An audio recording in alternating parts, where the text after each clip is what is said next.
All right, I'd like to talk through number 6 on the 2022 FRQs.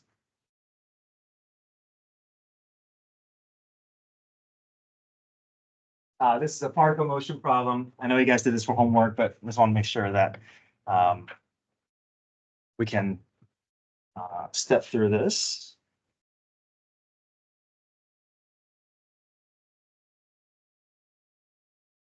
All right, particle P moves along the x-axis such that for time t is greater than 0, position is given by x of t. So this is x of t for position for particle P.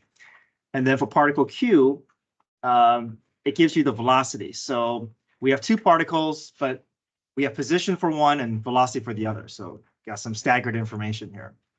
At time t equals 1, the position of the particle Q is y of 1 equals 2. So don't pay attention. I mean, yeah, I know that subscript kind of makes it look more complicated, but that's just, the subscript is just to kind of help identify, oh, this is a position for P, this is the velocity for Q, and this is the order pair for Q. So don't let that subscript throw you off. It's just indicating, just trying to keep it clear what particle is talking about. Okay. For part A, find the velocity of particle P at time t. So if I have position for particle P, how can I get to velocity for particle P? Find the what? Derivative, right? And again, this is non-calculator, so we got to do this by hand here. So we know that 6 dou goes to 0, 4e to the negative t becomes 4e to the negative t times -1, right? E to the u becomes e to the u times u prime. And then we clean that up and we get 4 over e to the t. And for part B, find the acceleration of particle Q. So we have velocity for particle Q. So to get to acceleration, I can take the what? Derivative, right? But to get the derivative, I got to do power rule. But to do power rule, that t squared has to live where? In the numerator. Yeah, so I got to make an adjustment, get that t up to the numerator before I do power rule. And then once I do power rule, I get negative 2t to the negative 3. Okay. And then for part B, after we find all that information, find when the speed of the particle is, for all times, for t greater than 0, when the speed of the particle is decreasing, justify your answer. So we got to figure out where the particle is decreasing. So we know a particle's speed is decreasing whenever velocity and acceleration have different signs, right? And we know that velocity for particle Q, if you look at velocity for particle Q, it's always going to be positive, right? No matter what t value we insert in, there's no choice. I mean, as long as t is greater than 0, we're always going to get a positive value. So velocity is always positive. And then acceleration, if my t is greater than 0, then this is always going to be negative, right? So my velocity is always positive, my acceleration is always negative. So my speed of the particle is going to be decreasing because velocity and acceleration will always have opposite signs. Okay. And that's because we know that we're only using positive numbers here. Now, if t was a negative value, then that could change things, but we're restricted in the sense that our acceleration is, our time is always positive. Part C, find the position of the particle. So we have Q, we have the velocity for Q. So to find the position, we got to take the antiderivative. To get the antiderivative, we got to do power rule.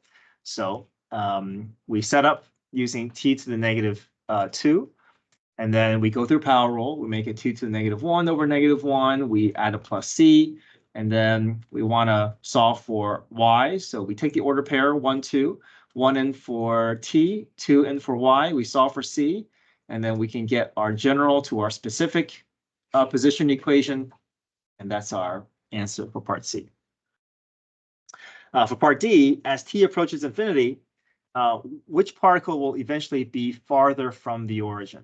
So we can take the limits as t approaches infinity for both of the positions and see what's going to happen. So if we're approaching t approaching infinity, we know e to the infinity is going to be a large number in the denominator, which is going to force this fraction to be smaller and smaller until it reaches 0.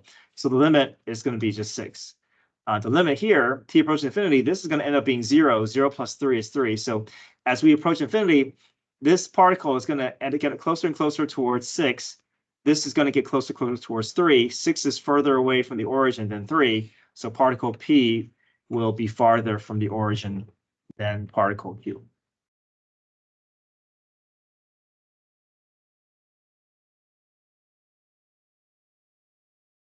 Okay, any questions with the 2022s? Okay, let's go to page 7. We're moving into the 2021 FRQs, and this will be your homework,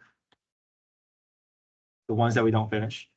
I will say this, I feel that the 2021 FRQs is the most difficult one that I've seen in recent years. So just keep that in mind. Now, you know, if an FRQ is more difficult and students are struggling with it, then they're, you know, on the back end, when they grade it, they will do the appropriate curving so that everything is evening out. So, you know, don't get discouraged if you get a FRQ that is, you know, noticeably more difficult than the previous year, because, you know, if everyone is struggling, they're going to make the proper adjustments.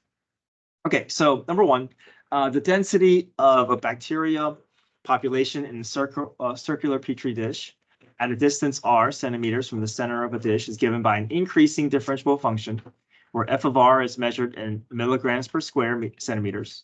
Values of f of r for selected values of r are given in the table above. We use the data to estimate f prime of 2.25. So we know that we see estimation, we see prime, we know this is related to slope. We find the closest order pairs, and then we just do slope, right? So change in f of r divided by the change in time. So our units of measure is going to be this divided by this, right? So it's going to be milligrams per square centimeters per centimeters. Right? So the density, I know units for density is a little bit strange, but all we're doing is we're just dividing these two units.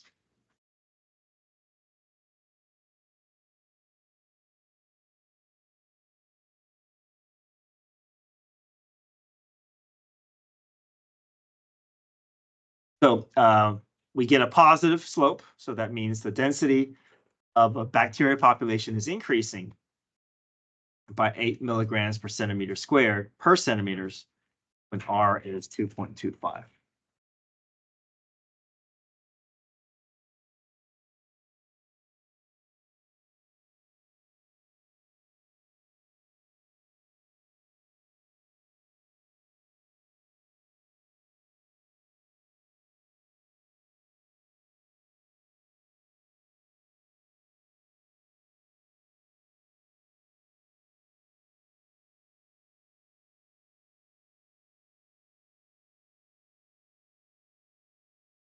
Okay, part B. The total mass in milligrams of bacteria in a petri dish is given by the integral expression 2 pi r f of r dr. Approximate the value using a Wright-Riemann sums with 4 subintervals.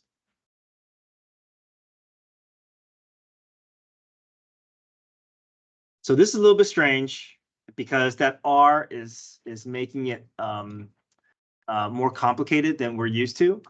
So before you guys write anything down, let me just show you what maybe you may be thinking, right? You may be thinking that we're doing this integral here, 2 pi integral from 0 to 4 of f of r dr, right? If it's just this, then we can just do width and height all the way through, right? Width and height, width and height, width and height, right? And we just do width times height, width times height. Okay, that's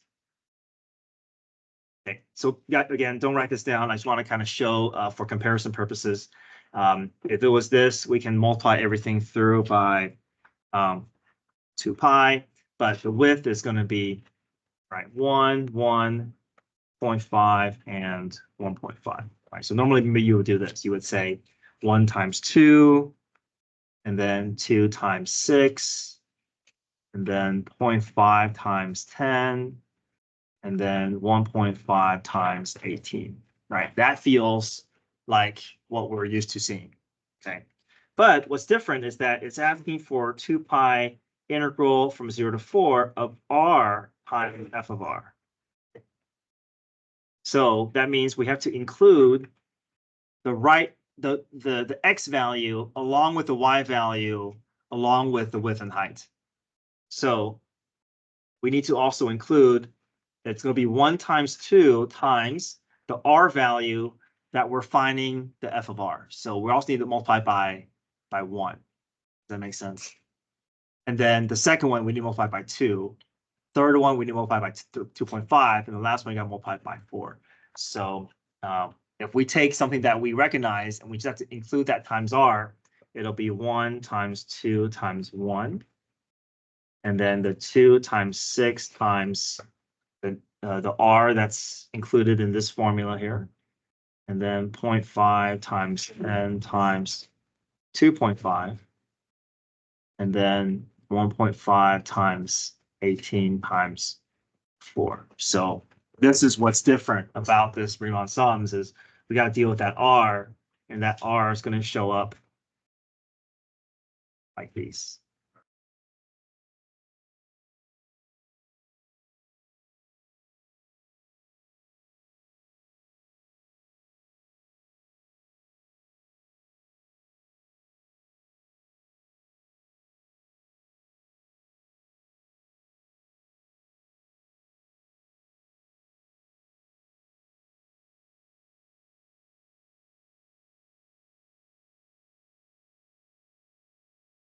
Well, I'm sorry.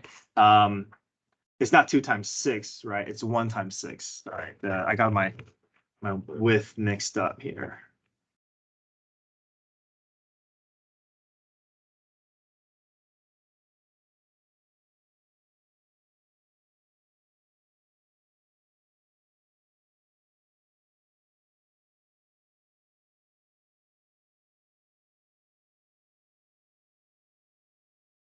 Okay, so all this ends up giving us 845.089. Or if you want to include pi in your answer, you can do 269 times pi. Either one's fine.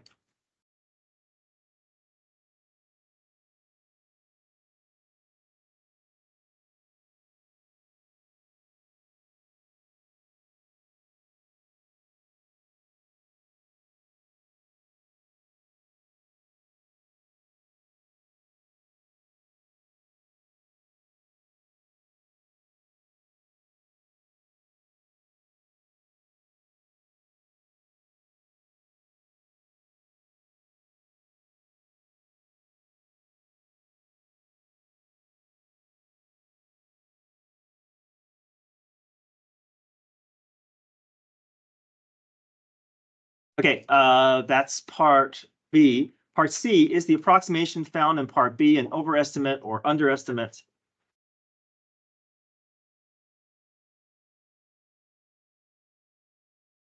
Okay, so we know that our graph is increasing.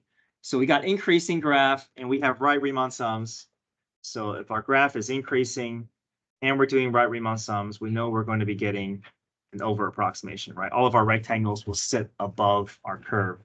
So we just have to just state, we don't have to draw it out, just have to state out, okay, since our function is increasing and we're using right Riemann sums, our approximation, oops, right endpoint.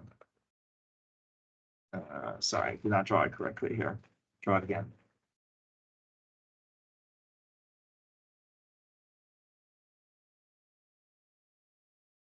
Approximation. Wait, it should be an overestimation, right? Increasing. Yeah, sorry, it should be an overestimation, right?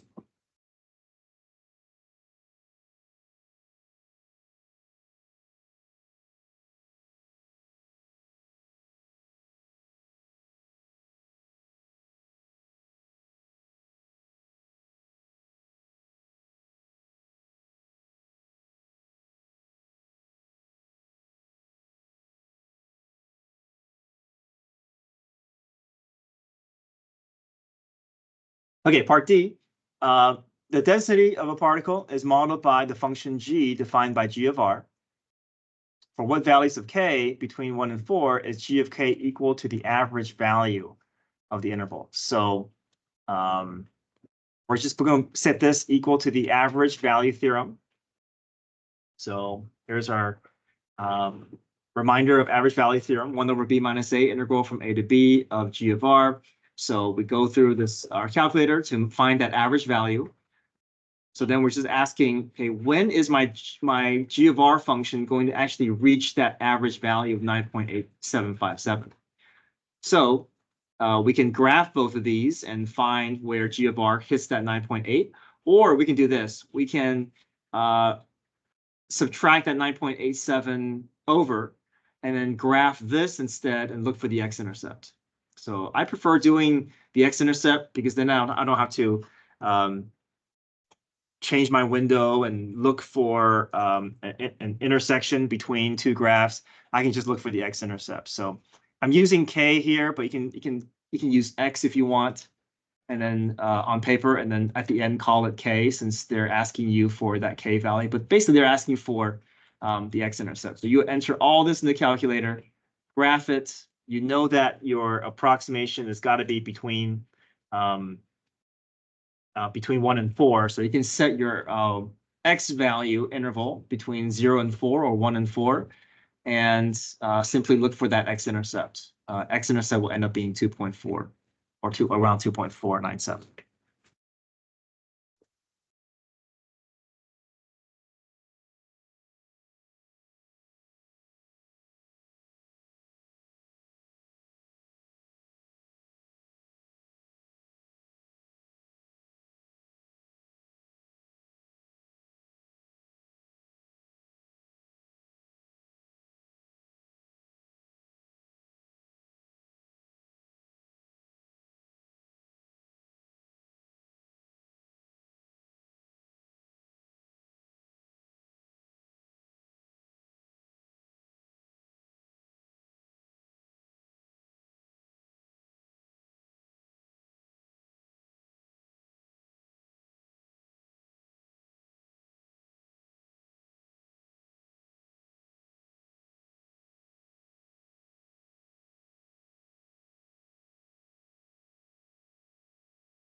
Okay, so here's number 2.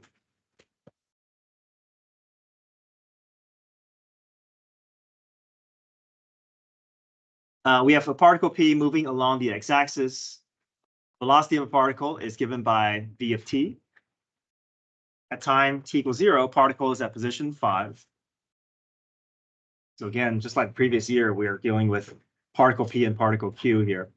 Second particle Q also moves along the x-axis. Particle Q is given by velocity function. So we have, in this case, we have velocities for both of our particles. Find the position of the particle P and Q at time t equals 1. So I have velocity, I'm looking for position. I have a given starting position, so I like to use the formula final equals initial plus displacement.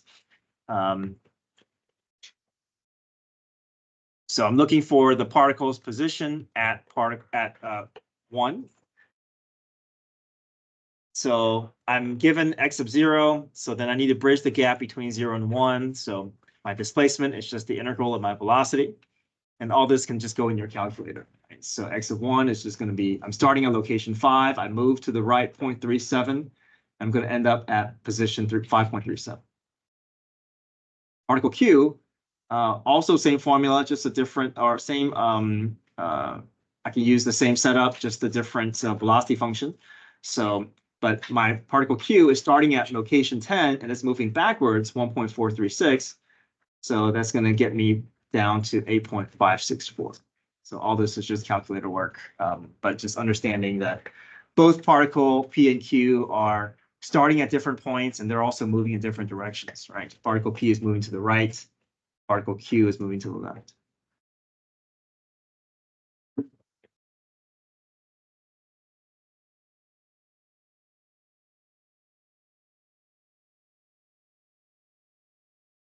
Okay, part B, are particles P and Q moving toward each other or away from each other? So I think it helps if we visualize what's happening, right? So we can draw this on the number line.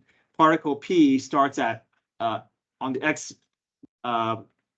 x-axis at location 5, and then particle Q starts at location 10, is moving left, but this is 5 moving to the right. So are they moving closer or away from each other? So right, here's particle P, here's particle Q. Particle P is moving to the right, particle Q is moving to the left. So because of the place, because of the location that they're starting at and the direction that they're moving, we know that they're moving toward each other.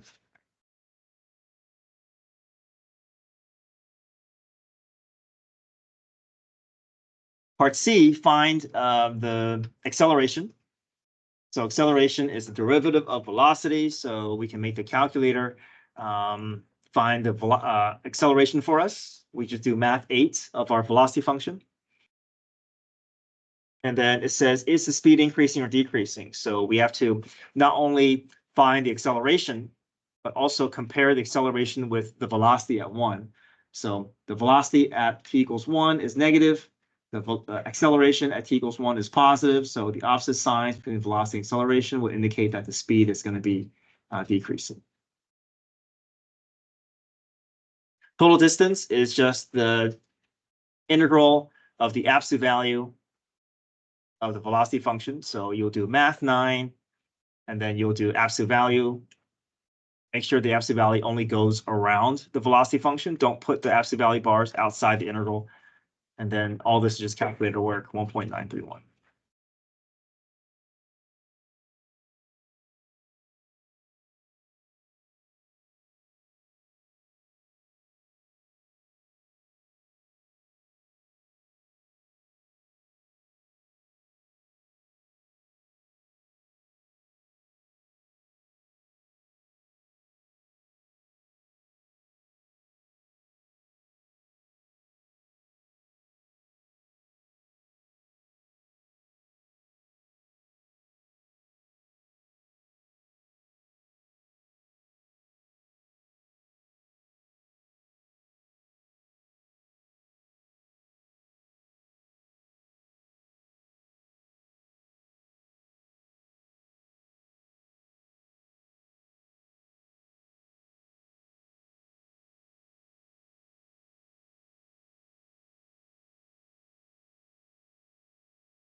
Okay, moving on to number 3. Now we're moving into non-calculator active problems. So no calculators for 3 through 6.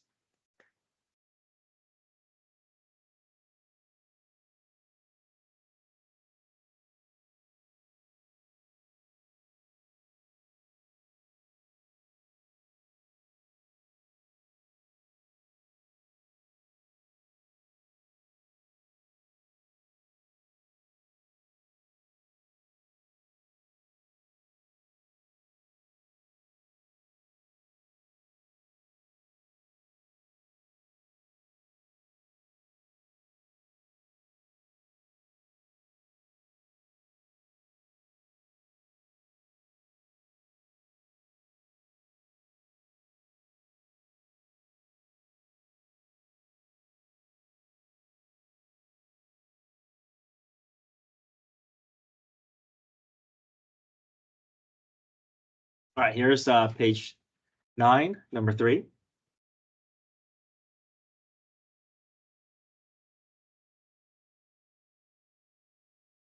Okay, so a company designs a spinning toy using the family of functions cx root 4 minus x squared. That's what this graph is. Now that c is just the coefficient, so that may change depending on the problem, but this is the basic shape of our graph.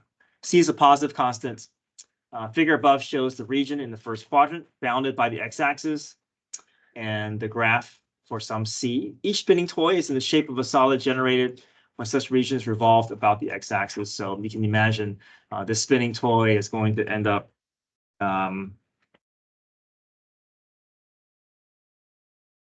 of as it rotates, that's where the sharp point is, and this is kind of a cross section of it. So it says find the area of the region in the first quadrant bounded by the x-axis.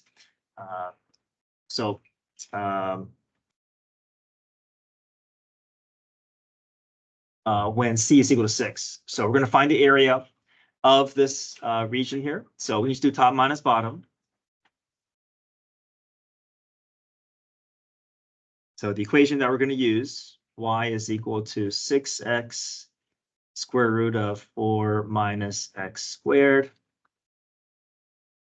Our bounds is going to be from 0 to, how can I find this point? I know this is without a calculator here, so how can I find where set this equal to what? 0, right? And then find the x-intercept. So 6x equal to 0, root 4 minus x squared equal to 0. We're going to get, if I set the square root equal to 0, I'll get 4 minus x squared equals 0, x squared equals 4, x equals plus or minus 2. So I know I'm going from 0 to 2.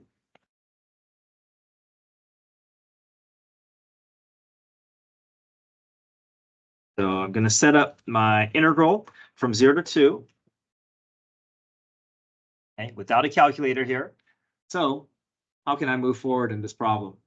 I got to go through what process? Can I expand, distribute my way through, and use power rule?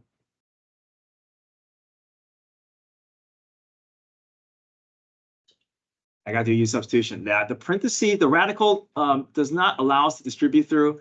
Now, if it was 4 minus x squared, like squared, then I can expand and distribute. That square root prevents us from doing that. So what could be our u value? 4 minus x squared. Yeah, 4 minus x squared. So if we want, yeah, maybe I should have written it out with a set of parentheses first. But yeah, it's going to be that 4 minus x squared.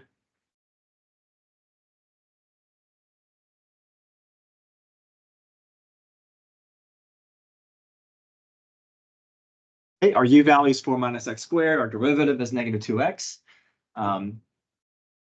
Dx equals du over negative 2x. We make our substitutions. The parentheses gets replaced with u. The dx gets replaced with du over negative 2x.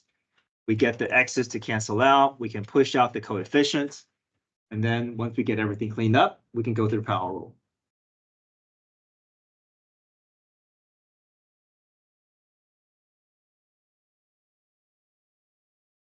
Okay, again, without a calculator, you don't have to clean anything up. You just have to show your work all the way, get past the calculus and just plug in your values. So once I found my antiderivative, u to the 1/2 becomes u to the 3/2 over 3/2. I push that 3/2 out up as 2/3. Replace the u back in terms of x, and then plug in my upper and lower bound. You can leave your answer unsimplified. You can leave your answer in this form if you like. No calculator, so that is fine. But it would clean up all the way to a positive 16, but you don't have to get all the way there. You just leave your answer in that previous form. This calculator, you need to fully simplify. Even with the calculator, you don't have to fully simplify. No.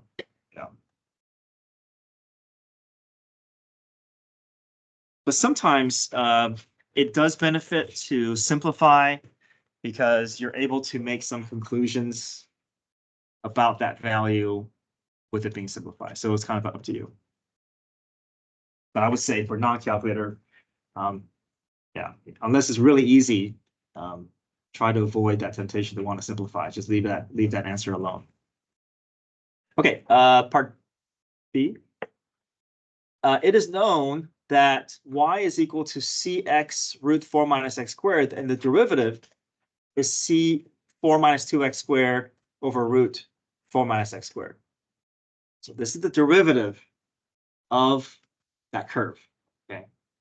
For a particular spinning toy, the radius of the largest cross-sectional circular slice is 1.2 inches. What is the value of C for the spinning toy? So if you were looking at this here, where, and then you have all these different cross-section radius. So, so this could be the radius at one point. This could be the radius at a different point. These are all different radiuses, right? Where would you expect the largest radius to occur?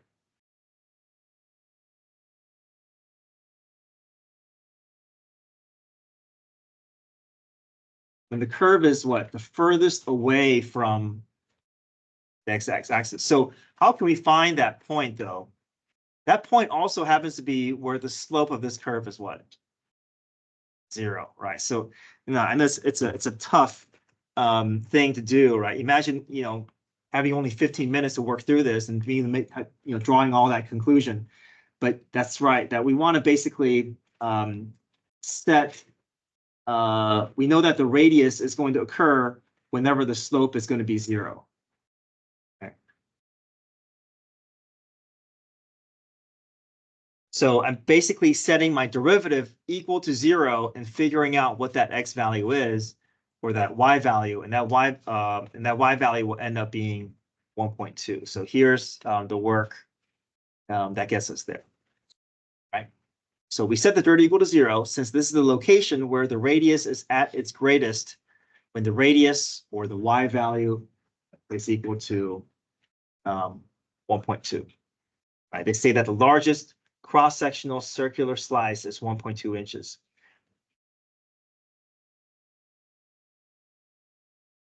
Okay.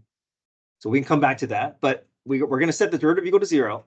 And whenever we're setting the derivative equal to 0, we're only basically focusing on the numerator, because the denominator will be, if we set the denominator to 0, that means it's a place where the slope is undefined. We want to find out where the slope is 0. So we set the numerator equal to 0, and we set each piece equal to 0. The parentheses will allow us to just solve for x, and x is equal to positive root 2, because we're looking for x values greater than 0, right? We're in the first quadrant here. So it's asking for us to solve for C. We know that our y value is 1.2. We know that our x value is root 2. And then we just have to work our way down and solve for C. Our C ends up being 0.6. Again, you don't have to simplify. You can just leave your answer in this form, and that would be fine as well.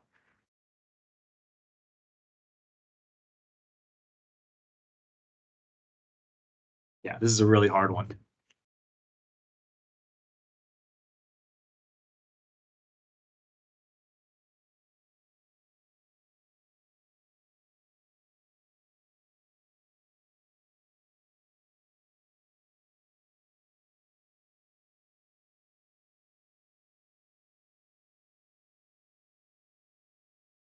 Part C,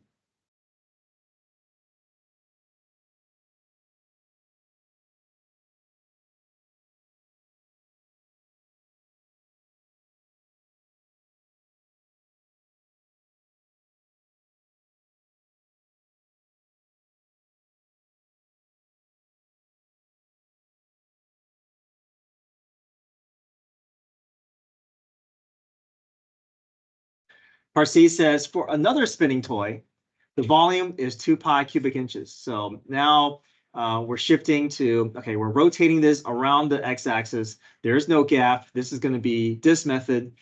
And our equation is, this curve is now cx root 4 minus x squared. We know the volume is a certain value. So we're going to set up using this method. We know our top minus bottom is just going to be cx root 4 minus x squared minus 0. So that's our big R. And we just plug everything into our big radius and our volume formula, right? We know that our big radius is just cx root 4 minus x squared minus 0. I'm going to square that. If I square that, my square root can go away, but I got to make sure I square my c, and I got to square my x squared. Okay, again, without a calculator here, so we got to do all this by hand. We'll get everything set up and ready for power rule. Remember, c is just the coefficient. I can push that out in front like I do with pi. So I do all my cleanup, get it ready for power rule, and then I can do power rule. 4x squared becomes 4x cubed over 3. X to the fourth becomes x to the fifth over 5. We plug in our upper and lower bounds. We clean that up.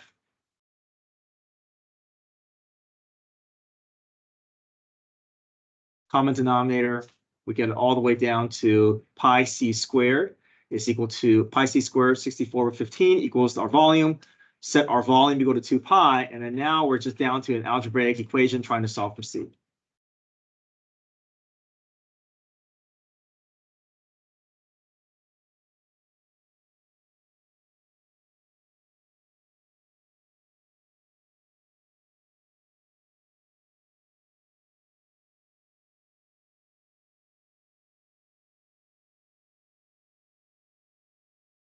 So the pi's cancel out, divide both sides by the fraction, which is the same thing as multiplying by the reciprocal, take the square roots.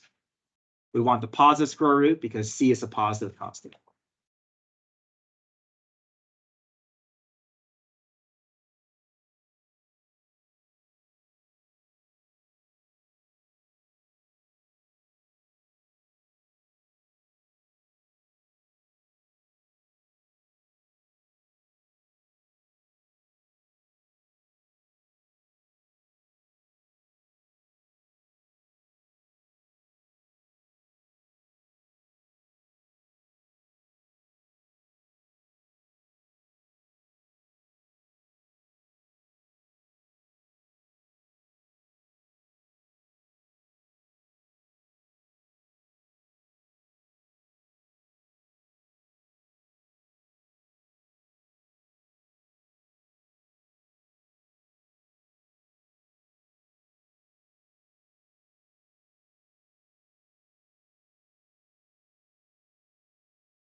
All right, let's see if we can spend a few minutes starting page 10, number 4.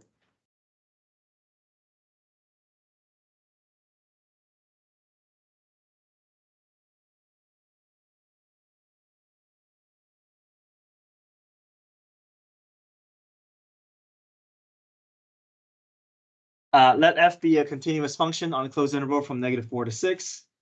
The graph of f consists of 4 line segments, and g is defined as the integral of f of t.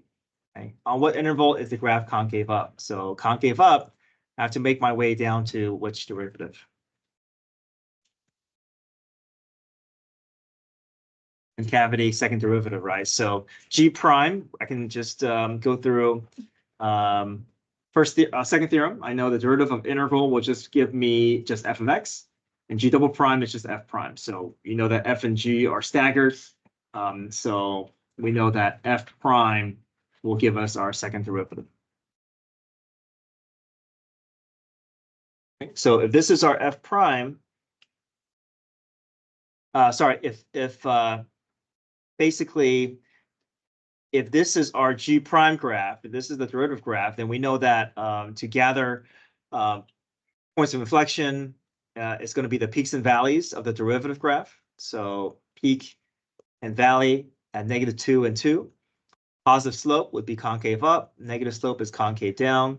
So then once we can create our concavity sign line, then we can say that our graph of g is concave up between -4 and -2, and between 2 and 6, because g prime is increasing.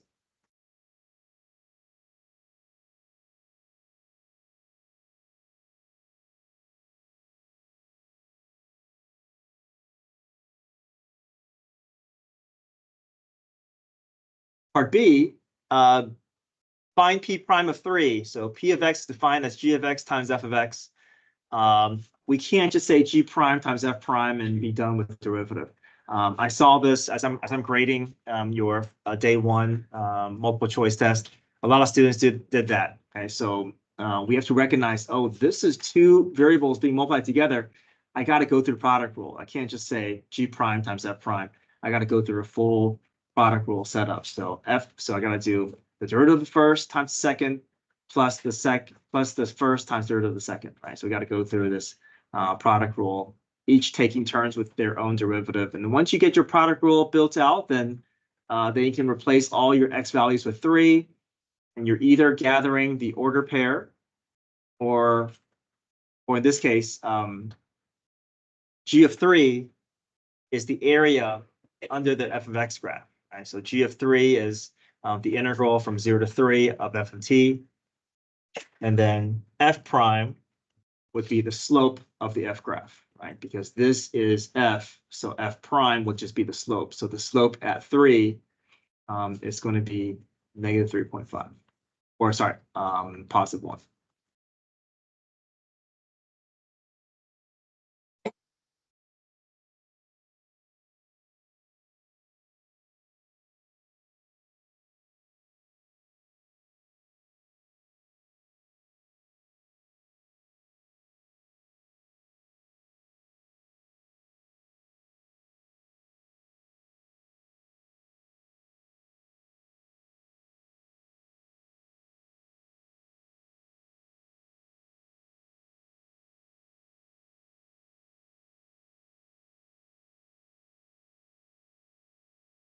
Okay, let's finish off with part C.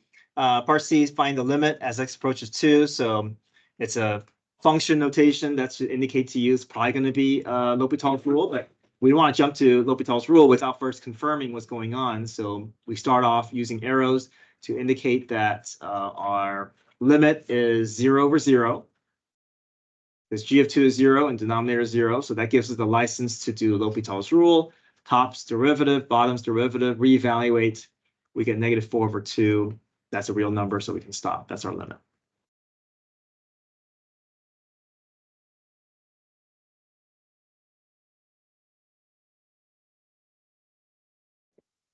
Okay, so tomorrow I'll check their 2021 FRQs. I'll send out a reminder this afternoon.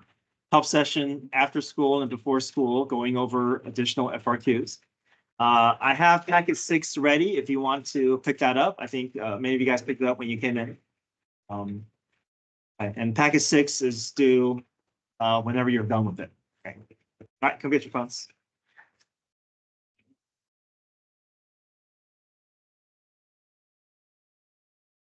It's going to the right? Yeah.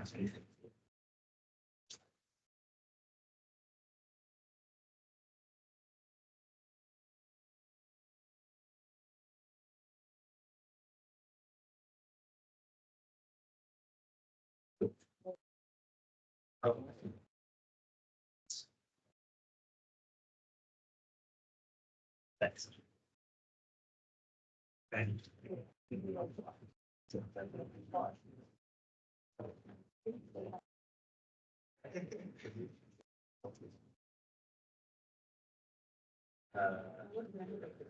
Yeah, good, thanks. So you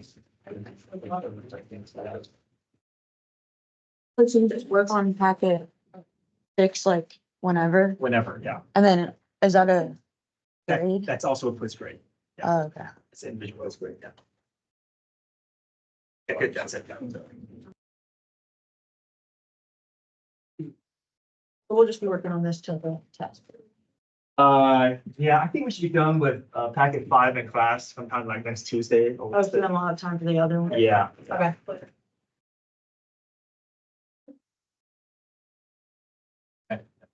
Yeah.